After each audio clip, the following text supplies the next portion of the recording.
Saudi আরবে প্রবাসী কর্মীদের বেতন ভাতা সময় মতো প্রদানে কঠোর নিয়ম চালু করেছে দেশটির মানব সম্পদ ও সামাজিক উন্নয়ন মন্ত্রণালয়। নিয়োগকর্তাদের জন্য ওয়েজ প্রোটেকশন সিস্টেম নামক একটি ইলেকট্রনিক ট্র্যাকিং পদ্ধতি চালু করা হয়েছে, যা নিশ্চিত করে যে কর্মীদের বেতন ভাতা নির্ধারিত সময়ে ব্যাংক বা আর্থিক প্রতিষ্ঠানের মাধ্যমে পরিশোধ করা হচ্ছে।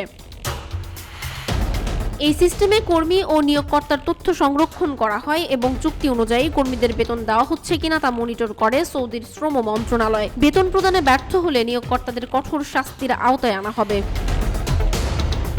সৌদি আরবে বর্তমানে প্রায় 27,90,425 জন বাংলাদেশি কর্মী রয়েছেন, যারা দেশটির শ্রম বাজারে বিভিন্ন খাতে অবদান রেখে চলেছেন। সৌদির মানব সম্পদ ও সামাজিক উন্নয়ন মন্ত্রণালয়ের মুখপাত্র বলেছেন, বাংলাদেশি কর্মীরা আমাদের শ্রম বাজারে গুরুত্বপূর্ণ ভূমিকা পালন করছে এবং তাদের কল্যাণ নিশ্চিত করতে আমরা প্রতিশ্রুতিবদ্ধ।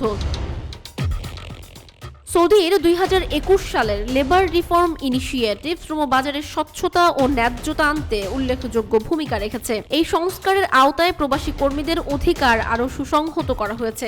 WPS এর মাধ্যমে প্রবাসী শ্রমিকদের আর্থিক অধিকার সুরক্ষিত করা হচ্ছে। চুক্তি ভঙ্গকারী নিয়োগকর্তাদের জন্য কঠোর শাস্তির বিধান রাখা হয়েছে। বাংলাদেশি শ্রমিকদের ভূমিকার প্রশংসা করে সৌদি মুখপাত্র জানান, তারা আমাদের অর্থনৈতিক ও সামাজিক কাঠামোকে সমৃদ্ধ করেছে। এই শ্রমিকদের সুরক্ষা এবং তাদের ক্যারিয়ার বিকাশে আমাদের প্রতিশ্রুতি অবিচল। সৌদি আরবে কর্মরত প্রবাসীদের সুরক্ষা ও আর্থিক অধিকার নিশ্চিত করার জন্য এই উদ্যোগ একটি মাইল ফলক হিসেবে কাজ করছে বলে মত দেন সংশ্লিষ্টরা।